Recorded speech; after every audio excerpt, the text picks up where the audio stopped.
नमस्कार, मैं प्रद्युमन जोशीला। दिल्ली विधानसभा का चुनाव परिणाम आने के बाद उससे पहले जब महाराष्ट्र का चुनाव परिणाम आया, उससे भी पहले जब हरियाणा प्रदेश की विधानसभा का चुनाव परिणाम आया, इन तीनों राज्यों के चुनाव परिणाम आने के बाद पूरे देश के जो राजनीतिक गलियारे हैं या पूरे देश में ही इस तरह की चर्चाएं छिड़ चुकी हैं कि आखिर भारतीय जनता पार्टी जीत कैसे रही है। जी हां, जहां यह लग रहा हो कि यहां तो भाजपा के उलट हवा है, वहां भी भारतीय जनता पार्टी जीत रही है। विपरीत परिस्थितियों में भी भारतीय जनता पार्टी जीत रही है। जहां पहले से बीजेपी का राज हो, वहां एंटी इनकम्बेंसी के बावजूद पार्टी जीत रही है। तो उसका कारण क्या है? इस कारण की आज तह तक पड़ताल आपके बीच में मैं बताऊंगा।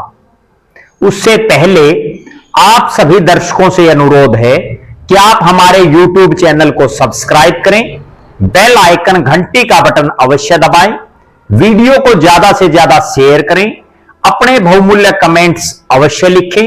हरियाणा और देश की राजनीति के संदर्भ में आपके पास जो भी जानकारी हो वो भी आप हमें बता सकते हैं। तो आज हम बात करने जा रहे हैं, आखिर वो कौन सा ऐसा करिश्मा है जिससे दुनिया की सबसे बड़ी पार्टी बनी भारतीय जनता पार्टी असंभव को भी संभव कर रही है, हार को भी जीत में बदल रही है। ऐसा उनके पास क्या है? कौन सी है वो जादू की छड़ी जिससे भारतीय जनता पार्टी का कमल लगातार खिल रहा है, और चाहे हाथ हो, चाहे झाड़ू हो, चाहे कोई और हो, वो सब लगातार हारते जा रहे हैं। अगर गहराई से कुछ एक ऐसी चीजें हैं, भारतीय जनता पार्टी भी कोई बहुत विशेष नहीं कर रही, लेकिन वो कुछ एक चीजों पर ऐसी बारीकी से काम कर रही है जिससे चुनाव परिणाम पलट जाते हैं और वो बीजेपी के पक्ष में आते हैं। उनमें जो जो महत्वपूर्ण चीजें कर रही है भारतीय जनता पार्टी, जिससे भारतीय जनता पार्टी लगातार जीत रही है, वो अगर दूसरी पार्टियां भी उस नीति पर चल पड़े तो वो भी अपने माथे से हार का ठप्पा हटा सकती हैं, वो भी जीत सकती हैं। जैसा एक कहावत है कि सामने वाला जिस ढंग से आपसे लड़ना चाहता है, आपको भी तो उसी हिसाब से उससे लड़ना पड़ेगा। सामने वाला जिस टेक्निक से चुनाव लड़ रहा है, जिस मैनेजमेंट से चुनाव लड़ रहा है, अगर आप उसमें कहीं पिछड़ गए तो आप उसकी बराबरी भी नहीं कर पाओगे, आप उसके नजदीक तक भी नहीं लग पाओगे, जीतना तो बड़ा दूर की बात है। और जो काम भारतीय जनता पार्टी लगातार कर रही है, वो काम ना कांग्रेस कर पा रही, ना हरियाणा के संदर्भ में इनेलो कर पा रही, ना जेजेपी कर पा रही, ना आम आदमी पार्टी कर पा रही, ना कोई अन्य पार्टी कर पा रही। अब बीजेपी क्या क्या कर रही है? कौन सा ऐसा जादू है भारतीय जनता पार्टी के पास जो उसको लगातार विजयश्री दिलाता रहा है? उन पर हम सिलसिलेवार तरीके से आपके बीच में बताएंगे। एक पॉइंट तो यह है भारतीय जनता पार्टी की जीत का, जो सबसे बड़ा पॉइंट है वो यह है कि भारतीय जनता पार्टी 365 दिन 24 घंटे यानी पूरा साल चुनावी तैयारियां करती है। भारतीय जनता पार्टी हर रोज कैंपेन पर कैंपेन चलाती है।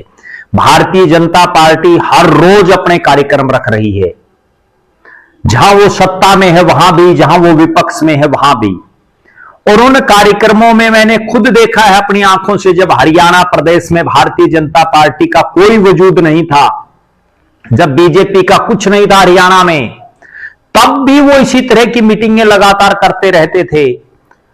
यह अलग बात है कि तब 8, 10, 15, 20 आदमी उन मीटिंगों में आते थे, कई बार तो 5 तक भी वो सीमित रह जाती थी। लेकिन अब उसमें बिना बुलाए भी लोग आ जाते हैं कई बार। तो एक फर्क तो सबसे बड़ा यह है कि भारतीय जनता पार्टी हर रोज हर समय चुनावी तैयारियों में रहती है। चूंकि पार्टी बढ़ाई किस लिए? अगर वैसे ही कोई समाज सेवा करनी है तो फिर एनजीओ ही बना लेते। पार्टी बनाने का मकसद एक ही है कि चुनाव लड़ना है, चुनाव जीतना है, और वो भारतीय जनता पार्टी कर रही है। जबकि जो और पार्टियां हैं वो तो महीने में एक कार्यक्रम मुश्किल से करती हैं, और उसमें भी गिनती के लोग आते हैं। दूसरा जो पॉइंट है, ये तो सबसे मेन पॉइंट है, दूसरा जो पॉइंट है वो ये है कि भारतीय जनता पार्टी दूसरी पार्टी से अगर कोई नेता आ जाता है, कोई मजबूत और कद्दावर नेता हो, तो उसका जितना राजनीतिक ब्योत है उससे ज्यादा भारतीय जनता पार्टी उसको देती है, जिससे और जो लोग हैं वो भी इस मुगालते में रहते हैं कि जब इनको इतना मान सम्मान दिया है तो हम जाएंगे तो हमारे को भी मिलेगा। और उससे बहुत दूसरी पार्टियों के नेता जो है बीजेपी में आ जाते हैं। चाहे दिल्ली का उदाहरण ले लो, हरियाणा का ले लो, महाराष्ट्र का ले लो, कहीं का भी ले लो, और उससे जो है एक हवा बढ़ाती है भारतीय जनता पार्टी। जबकि कांग्रेस तो अगर दूसरी पार्टी का कोई सांसद भी सिटिंग आ जाए तो उसको भी टिकट नहीं देते। ये हालात उनके।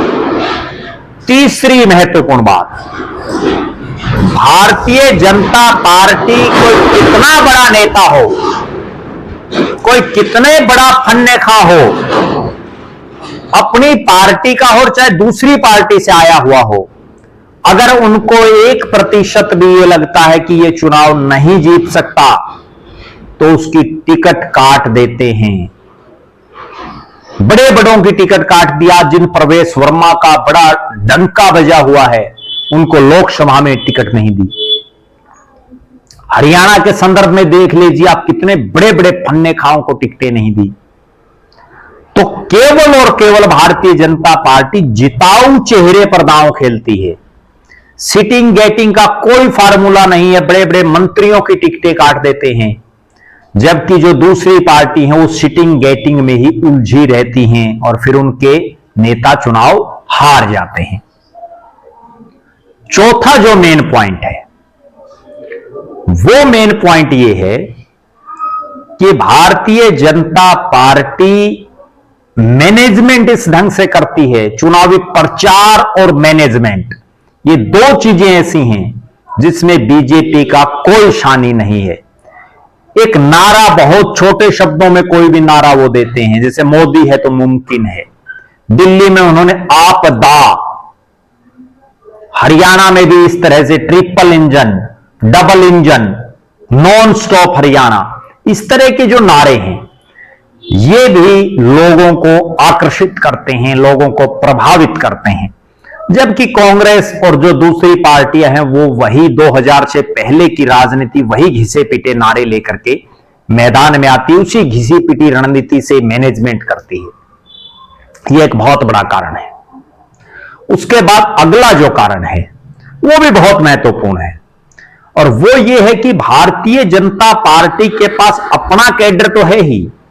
आरएसएस, राष्ट्रीय स्वयंसेवक संघ का एक बहुत बड़ा कैडर बीजेपी के पास है, और वो ऐसा कैडर है जो असंभव को संभव कर देता है। अगर मैं बताऊं कि हरियाणा में ये माना जा रहा था कि जाट समाज भारतीय जनता पार्टी के साथ उस स्तर पर नहीं है, उसके बावजूद भारतीय जनता पार्टी हरियाणा की जो सबसे ज्यादा जाट डोमिनेटेड सीटें हैं, चाहे वो बाजड़ा हो चाहे उचाना हो, दोनों भारतीय जनता पार्टी जीती। दिल्ली में जब लोग ये कह रहे थे कि मुस्लिम बाहुल्य इलाकों में आम आदमी पार्टी एक छत्र जीतेगी, वहां भारतीय जनता पार्टी जीती। ये सब कुछ आरएसएस की जो रणनीति है, जो आरएसएस के स्वयंसेवक हैं, जो घर घर मोहल्लों में, गांव में, नुक्कड़ चौक चौराहों पर लोगों को इस तरह से प्रभावित करते हैं, वो एक बहुत बड़ा कारण है। उसके पैरेलल कभी कांग्रेस में कांग्रेस सेवा दल होता था, है तो आज भी, लेकिन अब केवल नाम का है। अब आपको कितने गांधी टोपी लगाए हुए कांग्रेस में दिखाई देंगे? बहुत कम, मुट्ठी भर। अब कांग्रेस सेवा दल आरएसएस के मुकाबले में बहुत पिछड़ चुका है और उसकी तरफ कांग्रेस की पार्टी, कांग्रेस का आलाकमान कोई ध्यान नहीं दे रहा। यह भी एक बहुत बड़ा कारण है। एक अगला कारण यह है कि आज भारतीय जनता पार्टी जब सत्ता में आ गई तो उसके बाद उन्होंने अपनी पार्टी के जगह जगह कार्यालय खोले, बड़े लग्जरियस कार्यालय, जबकि कांग्रेस की हालात यह है कि जिसने वर्षों तक राज किया हो उस कांग्रेस के कई जिलों में तो जिला कार्यालय तक भी नहीं है। इन सब के अलावा कांग्रेस पार्टी और जो बाकी पार्टियां हैं उनमें एक सबसे बड़ी समस्या यह है कि वहां फैसले देरी से लिए जाते हैं, जिसका खामियाजा उनको भुगतना पड़ता है। हरियाणा के चुनाव में हमने देखा किस तरह से आखिर में टिकट बांटी गई। दिल्ली में भी आप देख लीजिए, महाराष्ट्र में देख लीजिए, जहां जहां भी चुनाव होते हैं। जबकि भारतीय जनता पार्टी तो चुनाव घोषित होते ही सबसे पहले यह काम कर देती है, उसका फायदा भारतीय जनता पार्टी को मिल रहा है। अभी जैसे दिल्ली में चुनाव खत्म हो गए, अब वो आगे के चुनाव की 2030 के चुनाव की तैयारियों में जुट जाएंगे। हरियाणा में जिस दिन चुनावी परिणाम आया उससे अगले दिन बीजेपी 2029 की तैयारी में लग गई, जबकि कांग्रेस सहित अन्य दलों को तो अब तक ये समझ में नहीं आ रहा कि आखिर हम जनता में अपना विश्वास जमाएं कैसे। जो भरोसा और विश्वास प्रदेश की और देश की जनता आप पर नहीं कर रही, वो कैसे करवाया जाए। इनके अलावा एक सबसे बड़ा पॉइंट और है, भारतीय जनता पार्टी के पास ऐसे कार्यकर्ताओं की फौज है जो भूखे प्यासे रह करके, घरों से बाहर रह करके सारा दिन पार्टी के प्रचार और प्रसार में बिना कोई स्वार्थ लगे रहते हैं। जबकि दूसरी पार्टियों में यह हालात है कि वहां कोई पार्टी का प्रचार ही नहीं करता, अपने अपने नेताओं का प्रचार लोग ज्यादा करते हैं। ये कुछ एक वो कारण है जिनसे भारतीय जनता पार्टी हारी बाजी को जीत रही है और भारतीय जनता पार्टी लगातार, चाहे वो देश में हो चाहे अलग अलग राज्यों में हो, अपनी पकड़ और मजबूत करती जा रही है। एक वो दौर था जब कांग्रेस ज्यादातर राज्यों में और देश में वर्षों तक उसका राज रहा, लेकिन अब उसकी जगह भारतीय जनता पार्टी ने ले ली है। और मैं जो समझ पा रहा हूं, बीजेपी का अब एक ही निशाना है कि किसी भी हालात में, किसी भी कोई भी प्रदेश हो या देश हो, उसमें राज आना चाहिए। और अगर राज आ गया तो वो राज जाना नहीं चाहिए। जबकि दूसरी पार्टियां उस तरफ कोई ध्यान ही नहीं दे रही हैं, वो तो आपस में ही लड़ रही हैं। बहरहाल हम देश और प्रदेश की राजनीति की हर बारीकी से आपको लगातार रूबरू करवाते रहेंगे। आप हमारे साथ बने रहिए। हमारे फेसबुक पेज को लाइक और फॉलो कीजिए, यूट्यूब पर चैनल को सब्सक्राइब करें, बेल आइकन घंटी का बटन अवश्य दबाएं, वीडियो को ज्यादा से ज्यादा शेयर करें, अपने कमेंट्स अवश्य लिखें। बहुत बहुत धन्यवाद। आपका अपना प्रद्युमन जोशीला।